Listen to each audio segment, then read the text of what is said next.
안녕하세요. 저는 결혼한 지 6년 만에 이혼을 결정한 30대 여성입니다. 제 인생만큼은 이혼은 없을 거라 생각했는데, 역시 사람은 함부로 앞을 내다보면 안 되는가 봅니다. 정말 이혼까지는 하고 싶지 않았는데, 아무리 가족이더라도 서로 존중이 사라지면 관계를 유지하기 어렵다는 걸 이번 기회에 제대로 배웠네요. 제 사연이 청취자분들께도 하나의 깨달음이 되는 사연이길 바라면서 지금부터 저의 이야기를 들려드릴게요. 저랑 남편은 길에서 흔한 설문조사를 하면서 첫 만남을 가졌는데요. 남편이 제 앞을 가로막고 설문지를 건네길래 해줬거든요. 다 작성한 후 인사하고 가려는데 남편이 남자친구 있냐고 물어봐서 인연이 되었어요. 처음엔 거절하기 좀 그래서 받아줬는데 남편이 주는 관심이 나쁘지 않더라고요. 대화를 하면 할수록 잘 통해서 나중엔 누가 먼저랄 것도 없이 비등하게 서로를 좋아했습니다. 성격뿐만 아니라 가치관까지 잘 맞아서 결국 결혼도 약속하게 되었죠. 시부모님께 인사하러 가기 전에 남편이 먼저 시부모님에 대해 얘기를 해줬는데요. 시부는 삼겹살 가게를 운영 중이었고, 시모는 보험 설계사라고 했어요. 그 얘기를 듣는데 저희 부모님과 나이대가 비슷하신데도 여전히 일을 손 놓지 않고 있는 시부모님이 대단하게 느껴지더라고요. 그러나 한편으로는 걱정도 되었습니다. 저희 친정은 엄마 아빠가 이혼을 한 상태였거든요.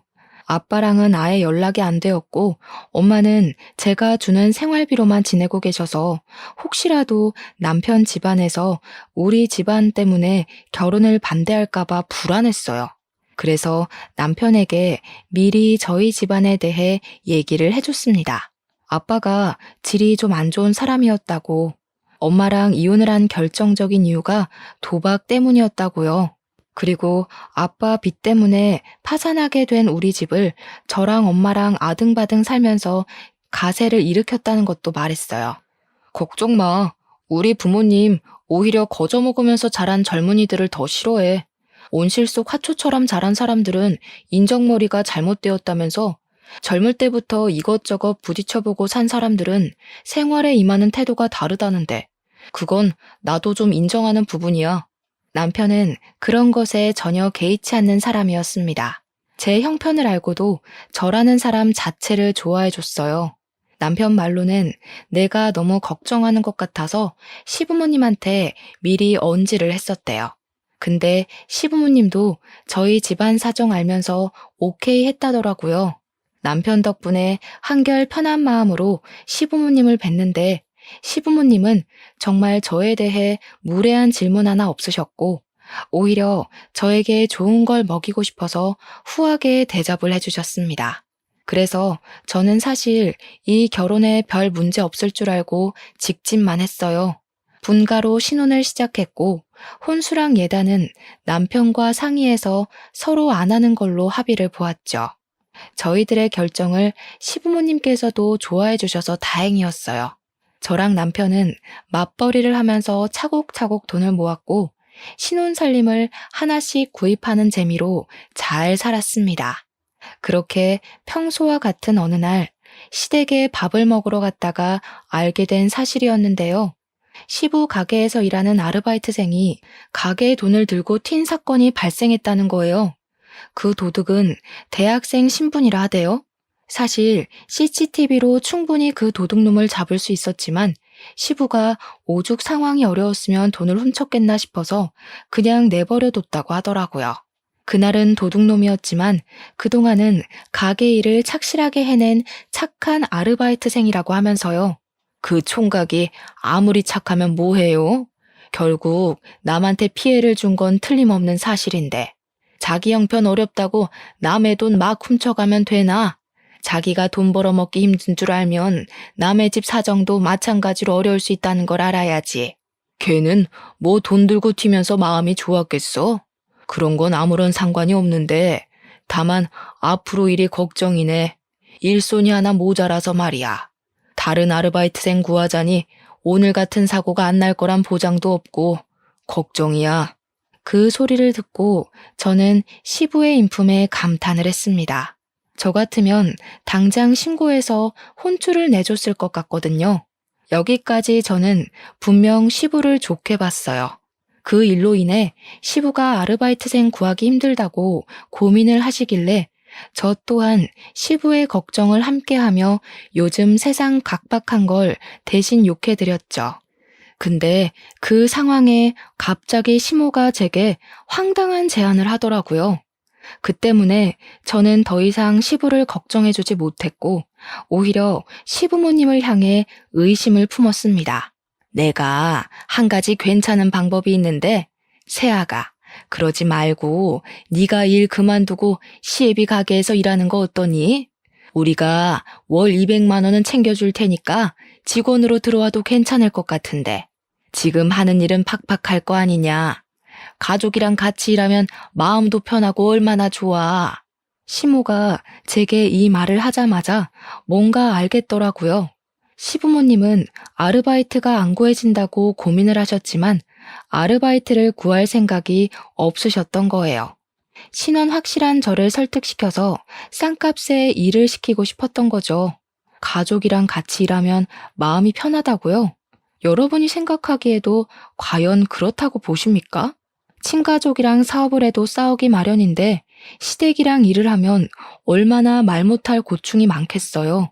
모든 며느리가 멍청한 게 아니라면 시모가 선심 쓰듯 던진 제안이 얼마나 부당하고 수상쩍은 조건인지 느낄 수 있을 겁니다. 그리고 당시에 저 직장에서 세후로 300만 원 가량 받고 있었어요. 돈을 더 준다고 해도 고민했을 텐데 200만 원이라뇨. 가족이란 이유로 200만 원 주면서 얼마나 사람을 굴려먹으려고 그러나 싶은 생각이 들었어요. 게다가 저는 제가 노력해서 쌓아온 커리어가 너무 좋고 제 청춘 바쳐 일군 직업이나 마찬가지인데 그걸 관두고 저한테 좋을 거 하나도 없는 삼겹살 가게 아르바이트를 하라고요? 아무리 생각해도 혹하는 구석이 없어서 저도 모르게 표정을 어색하게 만들어 버렸어요. 어머님, 저는 하는 일이 있는데요. 그리고 제가 사무직만 반평생 해왔던지라 가게 일머리는 없어요. 저보다는 빠릿빠릿한 학생들이 좋을 거예요. 일은 배우면 다 하게 돼 있는 거지 뭘. 식구가 곤란하다고 하면 돕고 그럴 줄도 알아야지. 우리 가게가 커지고 장사 잘 되면 결정적으로 너희한테 좋은 거잖아. 다 너희 물려줄 유산 될 건데. 안 그러니 아들? 저만 이 대화가 황당하다고 생각하는 건지 모르겠는데 남편은 시모가 묻는 말에도 그저 어깨만 으쓱이며 남일인 듯 방관만 했습니다. 그러다 제가 눈빛으로 무슨 말이라도 해보라고 쏘아대면 남편이 그제야 자기 생각을 툭 꺼냈는데요. 당신 어릴 때부터 굳은 일 많이 하고 자랐을 거 아니야. 식당 일도 곧잘 할 것 같은데? 그러지 말고 한 달이라도 해보고 결정하던가. 남편의 말에 상당한 충격을 받았습니다. 남편이 굳은 일을 언급하자마자 문득 지난 날이 떠올랐어요. 결혼을 허락받기 전 남편이 제게 그런 말을 했었다고 했잖아요. 온실 속 화초처럼 자란 젊은이들은 자기도 그렇고 시부모님이 별로 안 좋아한다고 말이죠. 그 말이 설마 시부 가게 일 도울 며느리를 찾기 위해 떠봤던 건가 싶더라고요. 그날 처음으로 남편한테 배신을 느꼈어요. 순간 그 식사 자리가 호랑이 굴처럼 위협적으로 느껴졌습니다. 결국 저는 아무도 편들어주는 사람 없이 혼자서 헤쳐나갔어요. 할 수 없이 최대한 시부모님의 마음이 안 상하게 죄송하다고 거절을 했어요. 정말 죄송합니다, 어머님. 아버님 가게 힘드신 거 이해하겠는데 제 일을 그만두고 그곳에 갈 수는 없어요. 저한테는 제 직업이 굉장히 소중한 거거든요. 앞으로 승진도 앞두고 있고 월급도 계속 오를 거라서요. 그리고 제 나이에 200만 원 받으면서 아르바이트만 하고 있으면 주변 사람들도 이 집 며느리 볼품 없다고 욕할걸요? 어머, 참나. 낱말하는 걸 뭘 그리 신경 쓰니? 200만 원만 준다고 해서 그러는 거냐? 그럼 220만 원은 어떠니? 직장 다니는 거랑 똑같이 받을 거면 우리가 가족한테 왜 도와달라 하겠어. 싸게 일 시킬 수 있는 학생들 쓰지. 그럼 그렇게 하세요. 어머님 말씀하시는 거 들어보니까 저를 가족이라는 이유만으로 싸게 일 시키고 싶은 것 같은데 제가 잘 나가는 직장 내려놓고 그 조건을 받아들일 리가 없죠. 대화를 하다 보니 내몰렸다는 생각을 해서 그런가 저도 모르게 시모의 말을 좀 냉철하게 받아쳤다는 걸 알았어요. 그걸 알아챘을 때는 이미 시모가 제 태도에 화가 난 상태였죠. 제가 단호하게 거절하자 시모는 더 이상 말을 잇지 않고 식사 자리를 정리하셨습니다. 그 옆에서 시부도 한숨을 크게 내쉬더니 자리에서 일어났어요. 시모는 주방으로 가버리고 시부는 방으로 들어가 버리자 그제야 저는 말실수를 했다는 걸 자각했습니다. 그 와중에도 남편은 밥 먹기 바빠 보였어요. 시부가 남긴 밥까지 가져가선 혼자만 속 편하게 배를 채웠습니다. 저희 그만 간다고 하는데도 시부모님은 조심히 가라고 대답만 했지 나와보질 않으셨어요. 시부모님이 저 때문에 토라진 건 알겠는데 그렇다고 제가 하고 싶지 않은 일을 하겠다고 선심을 보일 순 없었어요. 제 모든 걸 포기하고 고기 불판 닦는 일을 하는 건 너무 손해가 크잖아요. 그리고 저는 이 상황을 그냥 방관한 걸로 모자라 저를 더 곤란하게 만들었던 남편에게 서운함을 느꼈습니다. 집으로 돌아가는 차 안에서 남편에게 한마디 했어요. 당신이 거기서 그런 소리를 하면 어떡해. 당신 때문에 그 상황에서 내가 더 죄인이 됐어. 내 입장에 서서 얘기해줬으면 좀 좋아? 당신이 생각해도 어머님 아버님이 너무 무리한 걸 요구한 것 같지 않았어? 무리할 게 뭐가 있어. 어차피 직장이란 건 언젠가 은퇴가 있기 마련인데 사업은 내가 죽기 전까지 평생 할 수 있는 거잖아.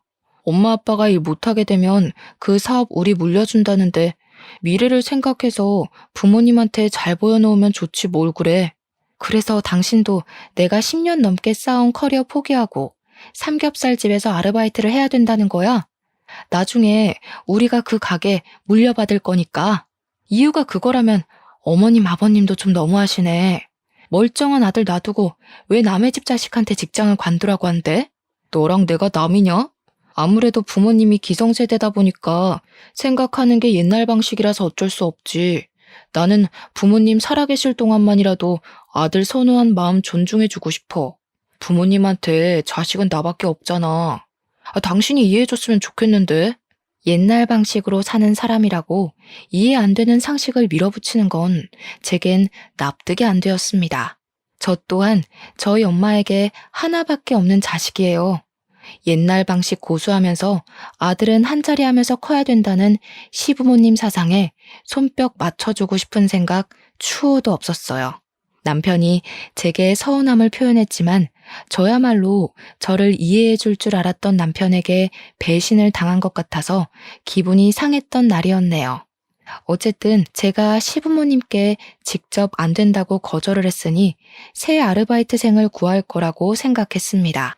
시간이 지나면 삐쳤던 시부모님의 마음도 가라앉을 거라고 생각했죠. 그런데 제가 너무 마음 편하게 좌시했던 거였어요. 그날이 있고 무려 4개월이 지났는데도 시댁을 방문할 때마다 시부모님은 저를 대면대면하였어요. 시모는 대놓고 제게 감정 상했다는 걸 차가운 말투로 표시했고 시부는 저한테 아예 말을 안 걸었습니다. 시모도 시모지만 시부가 원래 저를 딸처럼 많이 예뻐해 주셨던 분이거든요. 근데 아르바이트 거절했다고 저를 4개월째 투명인간 취급하시니 정말 난감하더라고요. 괜히 마음이 불편해서 저 또한 표정에 곤란함이 그득할 때면 시모가 그런 제 모습을 마주칠 때마다 꼭 가슴 후벼 파는 말을 한마디씩 툭 던지셨어요. 너도 참 독한 편인가 보구나. 가족일 좀 도와주면 될 걸 그게 그렇게 힘들어? 아니면 눈치가 없는 거냐? 우리가 이렇게까지 기분 상해 있으면 젊은 네가 먼저 다가와서 좀 져줄 수 있는 거 아니야? 우리랑 이렇게 지내는 거 불편하면 내 제안 다시 생각해보지 그러니. 네? 아직 아르바이트 안 구하신 거예요? 죄송하지만 어머님, 제 생각은 여전히 똑같아요. 어머님이랑 아버님이 백날 첫날 기다리고 여쭤보셔도 만족스러운 답을 못 드려요. 그러니까 아르바이트 구하세요. 너 보통 고집이 아니구나. 당분간 이 집 문턱 넘는 일 없도록 해라. 아무래도 내가 한동안은 네 꼴 보기 싫을 것 같다. 그래도 시부모님 기분 풀어주고자 일주일에 한 번은 시댁을 찾아왔었는데 그게 오히려 시부모님께 반감을 샀던 것 같았어요. 시부모님이 제가 먼저 아르바이트 하겠다고 말해주길 기다린 것 보면 저를 볼 때마다 그 생각만 하고 있었나 봅니다. 시간이 갈수록 시부모님이 주는 압박과 눈치는 점점 더 심해져서 저 결국 시모 말대로 시댁 가는 발걸음을 줄이게 되었고 어느 순간 저도 모르게 발길을 뚝 끊게 되었어요. 시댁과 화해를 하고 싶지만 당장은 제 얼굴을 보여주는 것이 그분들께 스트레스일 것 같아서 저도 조심했습니다. 그러나 아무리 사이가 안 좋더라도 시댁 행사는 가야 하잖아요. 제가 명색의 며느리인데 시부모님이 꼴 보기 싫다 했다고 시부모님 생신까지 안 챙기면 얼마나 눈치 없는 며느리가 되겠습니까? 시부 생신이라서 마침 시부가 좋아할 만한 선물 사주며 기분을 풀어주면 좋겠다고 생각했습니다. 그래서 저 정말 회사 반차까지 내면서 백화점에 가 신중하게 시부의 선물을 골랐어요. 남편이 뭐하러 그렇게까지 하냐고 그냥 용돈 주면 된다고 하길래 그건 뭔가 성의가 없는 것 같아서 꼭 선물을 해드리고 싶었어요. 그렇게 긴장되는 마음으로 오랜만에 시댁을 방문했습니다. 시부모님은 생신날이라 그런지 평소보다는 말투가 부드러웠어요. 여전히 제 눈은 잘 안 마주쳤지만 저더러 왜 왔냐고 타박하지도 않았고 시모 일을 도와줘도 시모가 제게 나무라는 일도 없었습니다. 그러나 문제는 식사 자리에 앉고부터 시작이 되었어요. 시부모님은 식사 자리 앞에서 어김없이 아르바이트생 구하기 어렵다는 얘기를 또 했습니다. 아, 이러다 진짜 장사 접어야 되는 건 아닌가 몰라. 요즘 젊은 사람들은 도대체 어떻게 믿고 써야 되는 거냐? 하도 금방금방 관둬서 사람 구하는 것도 힘들어 죽겠다. 계속 이러면 나도 짜증나서 더는 못해 먹어. 그래도 20년을 넘게 해왔는데 사람 안 구해진다고 그만두면 씁니까? 우리가 아들을 몇 명 더 낳을 걸 그랬나 봐요. 그럼 전업주부 하는 며느리 들이면 딱 좋았을 텐데. 시부모님이 저를 언급한 건 아니었지만 누가 들어도 저를 공략하는 대화였기에 눈치가 안 보일 수 없었어요. 저한테 자꾸 거절당하는 시부모님 마음 안 좋을 거 압니다. 그렇지만 계속 거절해야 하는 제 마음 또한 시부모님 못지않게 불편하단 말이죠. 너무 가시방석이었던지라 저는 대화 주제를 돌리고 싶었어요. 그래서 시부에게 제가 사온 선물을 건넸습니다. 시부가 장사한다고 좋은 신발 하나 못 사시는 것 같길래 다른 약속 갈 때 신으라고 구두 한 켤레를 해줬어요. 나름 브랜드 있는 고가의 상품이었죠. 일단 아무리 시부가 제 선물에 마음이 풀린다고 하더라도 활짝 웃는 반응까진 기대 안 했어요. 그냥 저한테 고맙다거나 제 눈을 마주해주면서 따뜻한 말 한마디 해주시는 거면 충분했습니다. 적어도 선물을 받았으니 그런 작은 반응 정도는 올 거라고 생각했어요. 하지만 시부는 제 선물을 받아가고도 열어보지 않고서 그냥 곁에 내려두기만 하더군요. 그러면서 하시는 말씀은 저의 부풀었던 마음에 찬물을 제대로 끼얹어 주었습니다. 요즘 누가 선물을 사니? 그냥 용돈으로 주는 센스가 있어야지. 우리 아들한테 말 안 들었냐? 우리 아들은 매번 돈으로 주는데. 내가 얘기했지. 근데 와이프가 아빠한테 정성 보이고 싶다고 회사까지 빼고 백화점 가서 준비한 거야. 구두 꽤 비싸던데? 엄청 신경 써서 산 거니까 말이라도 고맙다고 해줘. 쓸데없는 곳에 정성 보일 시간에 시가 집안이 어떻게 돌아가고 있는지 상황 파악부터 해보면 좀 좋냐. 누가 선물 바랬어? 장사하기 바빠 죽겠는데 구두는 무슨 구두? 누구 장사 말아먹으라고. 고사 지낼 일 있나? 내가 이거 신고 놀러 갈 정도로 여유가 있었으면 아르바이트 때문에 골머리 앓고 있겠니? 시부는 아무래도 아르바이트 문제 때문에 저한테 단단히 화가 난 듯 했어요. 제가 시부의 일을 나서서 도와주겠다 하지 않는 이상 이건 풀릴 문제가 아닌 것 같았습니다.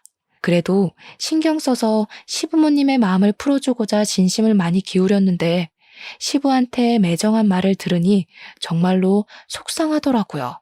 결국 저는 그날 먹은 음식을 제대로 체해버렸습니다. 집에 가서 화장실에서 하루 종일 토를 했는데 역류해서 눈물이 났다기보단 좀 서러워서 눈물이 났어요. 생각할수록 시부모님께 화가 나기까지 했습니다. 고작 아르바이트 하나 거절했다고 저는 한순간에 시댁에서 천하의 못된 며느리가 되어버렸어요. 이럴 수가 있는 일인가요?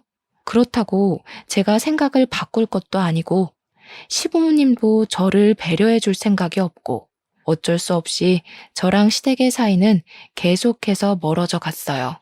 그때쯤엔 저도 시댁을 포기해버렸습니다. 그런 와중에 저희 엄마가 가벼운 수술을 받는 바람에 시댁 걱정은 제 머릿속에서 완전히 묻혔어요. 엄마가 어느 날 전화가 와서는 가슴이 아파서 병원 검사를 받고 간단한 수술을 하게 되었다고 급전 100만 원가량만 해달라고 하더라고요. 저는 망설이지 않고 바로 제 돈 100만 원을 내줬어요. 당연히 우리 엄마니까요. 저랑 남편은 각자 월급을 각자가 관리해서 어디에 쓰던 자유였거든요. 필요한 물건 있으면 그때그때 반씩 돈 맞춰서 구매를 했고요. 그래서 엄마 수술비로 100만 원 나갔다는 말은 굳이 남편한테 안 해도 되었는데 그냥 제가 말했습니다. 식구가 아파서 수술을 하는 건 서로 알고 있으면 괜찮을 것 같아서였죠. 남편도 저희 엄마 걱정해주면서 혹시 돈 더 필요하면 보태줄 테니까 말하라고 하더군요. 그러면서 병원에 입원해 있는 저희 엄마한테 따로 전화를 해 안부를 물어주었습니다. 여기까지는 괜찮았죠. 그런데 남편이 우리 엄마 아픈 걸 시모한테 말했나 보더라고요. 그때가 시부 생신 보내고 시댁을 안 찾아간 지 2개월은 되었을 때였어요. 그런데 어쩐 일인지 시모가 저희 신혼집을 찾아온 겁니다. 연락도 없이 오셔서 제가 퇴근하고 무방비한 상태로 시모를 마주했어요. 그것까진 이해해 줄 수 있는데 시모는 제가 마음에 안 드니까 그걸 어떻게든 표현하고 싶었나 봐요. 우리 엄마까지 안 좋게 보기 시작하더라고요. 우리가 어떻게 살고 있나 궁금해서 방문했다고 하는데 사실 시모가 찾아온 진짜 목적은 저에게 있는 것 같았습니다. 왜냐면 시모가 작정하고 제 속을 뒤집어 놓고자 우리 엄마 아픈 걸 언급했거든요. 그것도 아주 가볍게 말이죠. 수중에 100만 원도 없어서 딸한테 손을 벌리냐? 보니까 사돈이 딱 지 자식 발목 잡을 사람이네. 그 나이까지 돈도 안 벌고 뭐 했대? 아, 바깥 사돈이랑 안 좋게 이혼했다고 했지? 도박이랬니? 이래서 여자도 돈을 벌어야 된다는 거야. 기생충처럼 남편한테만 의지할 게 아니라. 저 그 소리 듣고 얼마나 놀랐는지 모릅니다. 어떻게 자식이 듣는 앞에서 부모를 기생충이라 표현할 수가 있나요?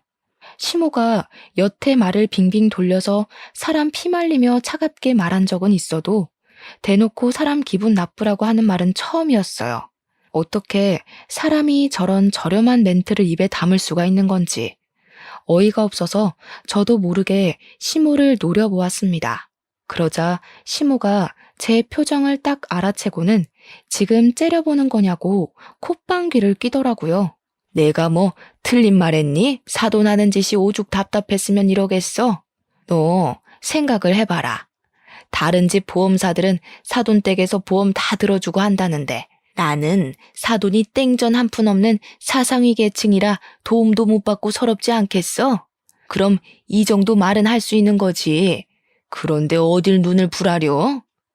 어머님, 그만하세요. 자꾸 저희 엄마에 대해 함부로 말씀하시면 저도 어머님에 대해 함부로 얘기할 거예요. 제가 지금 얼마나 참고 있는지 안 보이세요? 뭐야? 그래서 나 협박하는 거냐? 네가 나한테 함부로 말하면 뭐 내가 쫄 것 같니? 내가 살아온 세월만 60년이 넘는다. 고작 내 나이 반밖에 안 살아본 네가 하늘같이 높은 어른을 협박한다고 그게 먹힐 것 같니? 하긴 어머님 말발이 하도 현란하고 뻔뻔해서 말로는 못 이기겠네요. 근데 다 늙은 몸뚱어리보다는 제 몸이 훨씬 뛰어날 거잖아요. 저도 어머님처럼 무례한 사람한테 말로만 덤빌 생각 없어요. 저는 시모가 앉아있는 가죽 소파로가 가죽 쿠션을 들고 시모의 가슴팍을 빠르게 후려쳤습니다. 그러자 무방비한 상태로 강하게 맞은 시모가 가슴을 부여잡고 허리를 굽히면서 억소리를 내었어요. 또 제정신이야? 고집만 센 게 아니라 손찌검까지 하는 년이었니?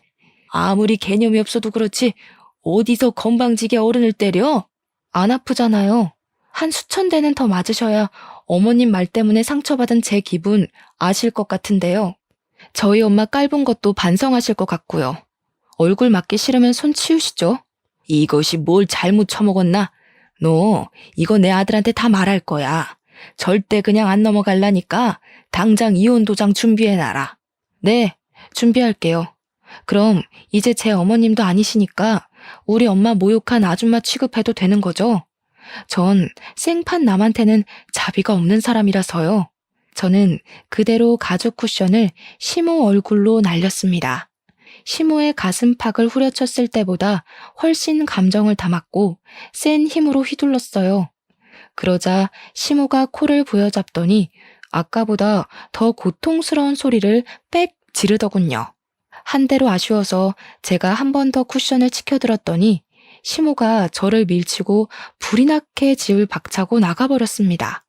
그리고 저는 일이 커질 대로 커졌다는 걸 알았죠. 시모에게 당당히 이혼을 선언했으니 말 그대로 이혼을 해야 했습니다.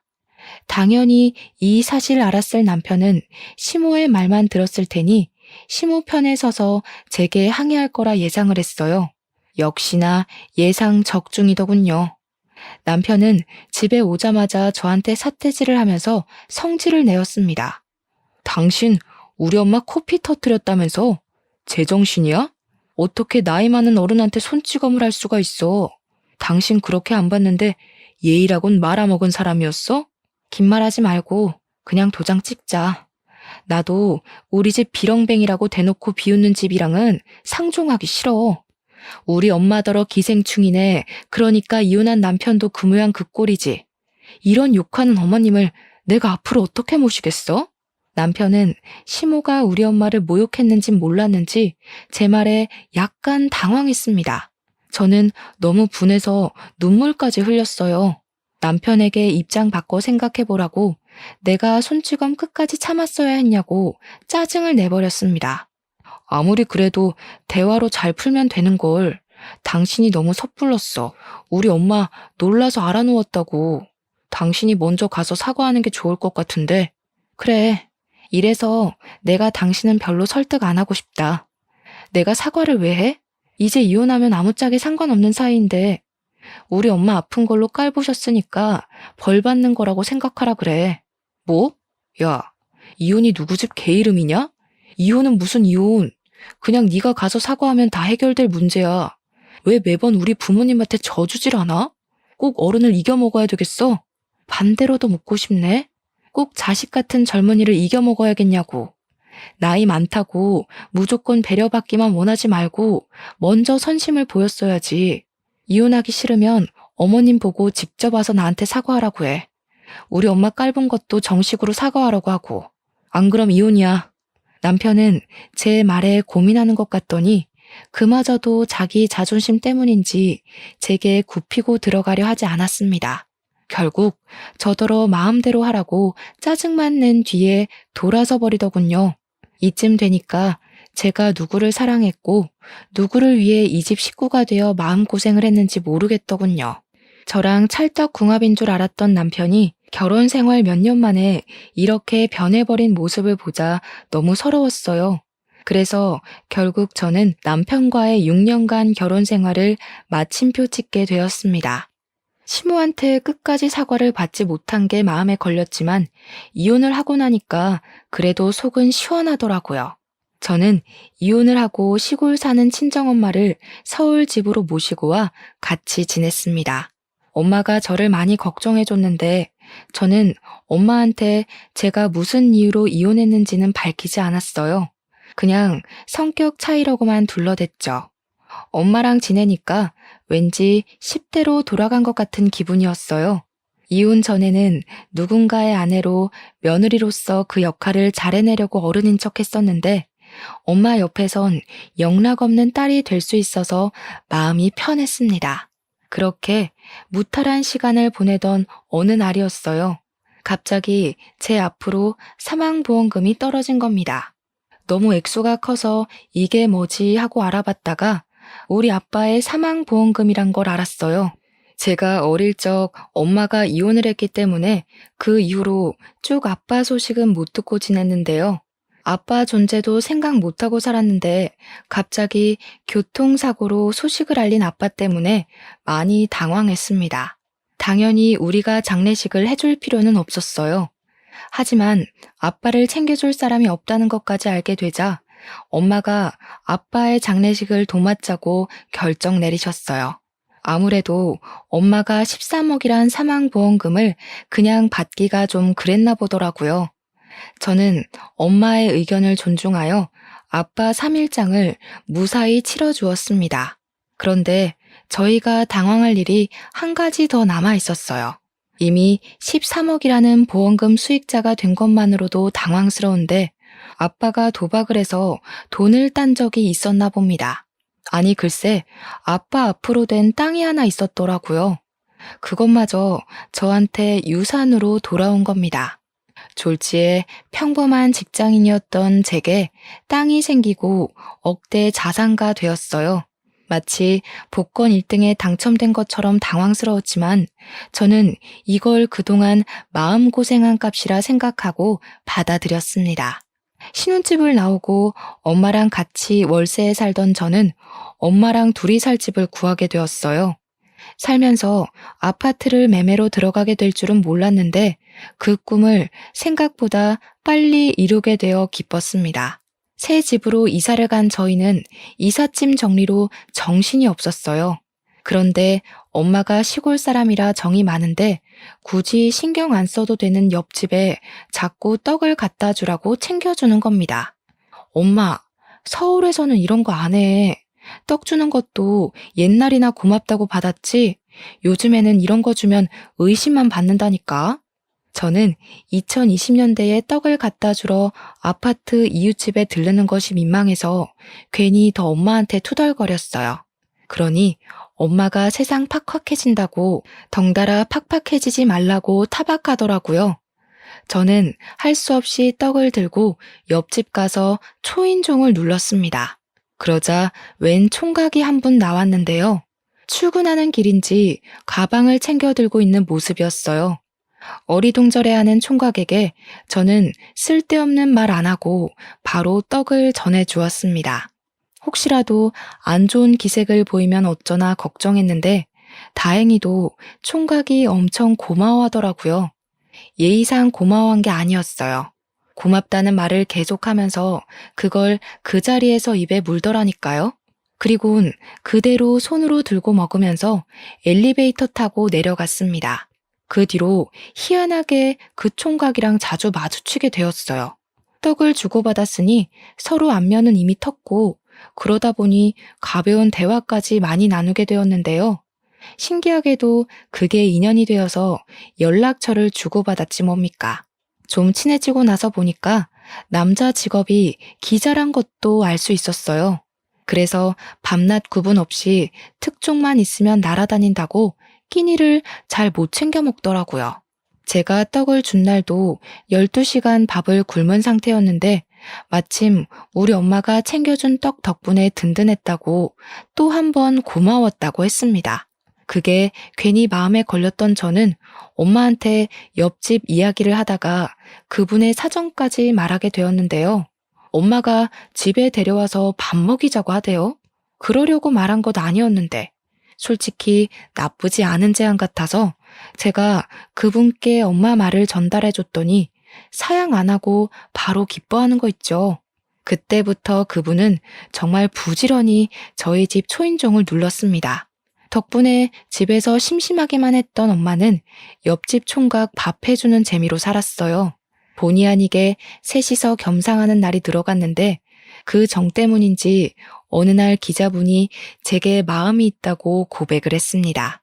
그런데 저는 이혼녀잖아요. 저 또한 기자분에게 호감이 있었지만 이혼녀 꼬리표가 미안해서 그 감사한 마음을 받아주질 못했습니다. 근데요, 당황스럽게도 기자분이 제 이혼 사실을 알고 있더라고요. 알고도 제게 고백하는 거라고 엄청 당당하게 말하길래 어떻게 알고 있냐 했더니 엄마가 알려줬답니다.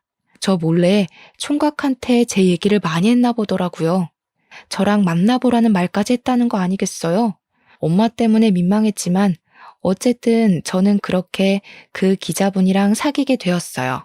이혼을 하고 1년 만에 남자친구가 생긴 거죠. 남자친구가 생기고부터는 제 인생에서 아무기나 다름없었던 결혼의 기억이 많이 묻혔어요. 그래서 남자친구와 함께하는 시간이 더 좋았죠. 저는 남자친구에 대해 어느 정도 다 알았다고 생각했습니다. 근데 의외로 제가 몰랐던 부분이 남아 있었더라고요. 그건 겨우 묻어버렸던 지난 6년간의 결혼 생활이 한꺼번에 다시 생각났을 만큼 당황스러운 사실들이었어요. 어느 날 남자친구랑 같이 데이트한다고 연차를 내고 나름 멋을 부리며 들떠있던 날이었어요. 남자친구가 저한테 같이 가고 싶은 곳이 있다고 데려가 주더라고요. 그런데 그 방향이 매우 익숙한 방향이었고 또 아는 동네인 겁니다. 그때부터 제 눈이 아주 바쁘게 돌아갔어요. 설마 했는데 잊은 줄 알았던 시댁의 흔적이 있는 곳인 거 아니겠어요? 남자친구가 저를 데리고 간 동네는 바로 시부의 삼겹살 가게가 있는 곳이었습니다. 저는 남자친구한테 티를 내지도 못하고 눈치만 봤어요. 그리곤 우연히 전 시부의 삼겹살 가게 앞을 지나가게 되었을 때 그 내부를 슬쩍 엿봤습니다. 참 타이밍 좋게도 시부가 손님이랑 싸우고 있더라고요. 거짓말도 작작 쳐야지. 손님이 일부러 벌레 넣었는지 아닌지 내가 어떻게 알아요? 우리 매장에 CCTV도 없거든요. 그거 알고서 마음대로 벌레 넣은 거 아니야? 어머머, 말하는 것 좀 봐. 저 그렇게 한가한 사람 아니거든요. 사장이시면 빨리 환불이나 해달라고요. 환불 못 해줘요. 기분 나쁘면 인터넷에 올리든가 말든가. 분명 우리가 갖다 줄 땐 벌레 없었다고요. 나는 모르는 일입니다. 손님이랑 싸우고 있는 시부를 보면서 예나 지금이나 성질머리 참 여전하다는 생각을 했어요. 괜히 쳐다보다가 엮이고 싶지 않아서 남자친구를 일부러 덧끌며 다른 길로 가려고 했습니다. 그러나 마찬가지로 시부의 행실을 발견한 남자친구가 특종거리 같다면서 가게 입구 옆으로 몰래 숨어서 촬영하기 시작하더라고요. 너무 놀라서 남자친구한테 그러지 말라고 저지시켰지만 이미 늦어버린 후였어요. 시부가 아닌 시모한테 들키고 만 거죠. 시모는 제 남자친구를 향해 뭐 하는 놈이냐고 삿대질을 하다가 그 옆에 서 있는 저를 보고서 기겁하셨습니다. 어머 깜짝이야. 너 뭐야? 어디서 재수없게 또 얼굴을 비춰? 설마 뒤늦은 복수라도 하겠다는 거니? 시모의 돌발 행동에 남자친구랑 저랑 시모가 아는 사이라는 걸 눈치채버렸어요. 저한테 대놓고 묻길래 저도 굳이 숨길 필요 없어서 전 시모라고 얘기를 해주었습니다. 그러자 시모도 대강 우리 사이를 알아챈 것 같더라고요. 아이고, 그새 남자를 만났네. 거기도 조심하세요. 이 아가씨 땡전 한 푼 없는 사람이야. 만약 이 아가씨랑 결혼하잖아요? 그럼 총각이 이 아가씨 친정까지 다 먹여 살려야 돼. 정말 비렁뱅이라니깐. 피 보고 싶지 않으면 당장 헤어지는 게 좋을 거예요. 땡전 한 푼 없다고요? 처음 듣는 소린데요. 혹시 땡전 한 푼 없는 집안이라고 속으셨던 거 아니고요? 말도 마세요. 얘 엄마가 주머니에 100만 원도 없어서 딸내미 등에 빨대 꽂는 사람이라고. 내가 사돈까지 했던 사람인데 그것도 모를까봐. 총각도 괜히 이 여자한테 봉변당하지 말고 가볍게 만나고 내다 버려요. 어른으로서 조언해주는 거니까 새겨듣고. 시모는 자기가 제 앞길을 완벽하게 방해했다고 생각하는 건지 저를 비웃고 있었습니다. 근데 안타깝게도 시모가 웃을 수 있는 기회는 딱 그까지였어요. 시모가 기억하고 있는 저희 집 형편은 다 옛날 일이 되어버렸는데 그런 줄도 모르고 한 방 먹였다고 웃고 있는 꼴이 참 보기 재밌었습니다. 저희 집이 이혼을 하고 그 사이에 많은 변화가 있었잖아요. 마치 시가가 제게 원흉이라도 되었던 건지 결혼을 하자마자 제가 부를 얻었어요. 원래 시골촌에 있던 저희 집 본가는 이제 20억짜리 고급 빌라가 되었을 정도입니다. 거기에 제 남자친구도 매매로 살고 있는 거예요. 무려 한 층에 2가구만 들어가 있는 보기 드문 빌라였죠. 제가 제 입으로 일일이 시모를 설득하면서 증명하려 했다면 입이 아팠을 겁니다. 그런데 남자친구가 저랑 엄마의 형편에 대해 이미 알고 있으니까 산 증인이 되어주더라고요. 남자친구는 우리 집안 여유에 대해서 자기가 알고 있는 사실을 시모한테 전부 발설하였습니다. 이미 그것만으로 당황한 시모가 자존심 때문이라도 억지로 우리를 의심했는데요. 남자친구가 그 다음 뒤있는 말엔 시모뿐만 아니라 저도 놀라움을 금치 못해서 입을 벌렸어요. 이런 사람들이 우리 아빠 건물에 장사하고 있는 줄은 몰랐네요. 재수가 없을라니까 어디서 이런 것들이 우리 아빠 건물에 들어차 있었지? 아빠한테 내쫓으라고 해야겠다. 안 그랬다간 건물값 떨어지겠네. 저도 전혀 몰랐던 사실인데 시부가 하는 가게 건물 주인이 남자친구 아빠라는 겁니다. 이건 전혀 생각지도 못했던 사실이라 좀 충격이었어요. 알고 보니 남자친구가 살고 있는 집도 남자친구 아빠가 해준 거라네요. 남자친구 아빠는 연 매출 1,000억을 쫓고 있는 중소브랜드 대표라고 합니다. 남자친구가 기자를 하고 있는 이유는 워낙 호기심이 많고 여기저기 쏘다니는 거 좋아해서 선택한 일이라고 했어요. 저는 남자친구가 기자로 열심히 일해서 번듯하게 자수성가해 20억 아파트를 매매한 줄 알았거든요. 말로만 듣던 금수저, 아니 다이아 수저일 거라곤 상상도 못했습니다. 남자친구 재력에 당황해서 잠깐 잊고 있었던 시모를 슬쩍 봤더니 시모 또한 아차 싶었는지 얼굴까지 벌개져 있었어요. 남자친구가 태연하게 휴대폰으로 시부 가게를 찍기 시작하자 시모가 그제야 남자친구에게 살살 기기 시작했는데요. 저는 보란듯이 시모를 깔봐주었습니다. 어쩌나? 그놈의 입방정 때문에 남편이랑 아들 발목 잡게 생기셨네요. 그러게, 평소 좋은 마음 먹고 살았다면 얼마나 좋아요? 속내가 썩어 문드러졌으니까 얼굴에 죽음도 자글자글 하잖아요. 그새 더 늙으셨네. 그런 얼굴로 보험 팔면 사람들 다 도망가요. 그 사람이 우리 엄마를 깔봤던 것처럼 언젠가 한 번은 저도 그 사람을 깔보는 날이 왔으면도 싶었는데 그게 그날이 될 줄은 몰랐습니다. 저는 시모를 잔뜩 조롱해주고 남자친구와 함께 자리를 떴어요. 남자친구는 진짜 그 사람들을 자기 아빠한테 말해서 내쫓았다고 하더라고요. 그러면서 저더러 그 사람들이랑 한 식구 하느라 힘들었겠다고 위로를 해주는 거 있죠. 자기는 잠깐만 말 섞었는데도 내쫓고 싶을 만큼 숨이 막혔다면서 말이죠. 그 뒤로는 그 사람들 소식을 굳이 안 찾아봐서 모르겠는데 아마 빚에 전전하고 있지 않을까 싶어요. 저는 만나고 있는 남자친구와 결혼 전제로 만나는 건 아니에요. 좀 잘 맞고 잘 통한다고 해서 덜컥 결혼을 결심하는 건 어리석은 행동이란 걸 알아버렸거든요. 결혼을 하고 싶은 타이밍이 어떨 때 들어야 정답인 건지 아직은 모르겠지만 지금 만나고 있는 남자친구랑은 그저 모든 걸 신중하고 싶네요. 아무튼 이혼을 고민하고 계신 분들이나 한 번 정도는 이혼을 마음에 품어봤던 여러분들도 여러분들에게 가장 최선인 해답을 향해 나아갈 수 있었으면 좋겠습니다. 늘 행복하시고 소중한 시간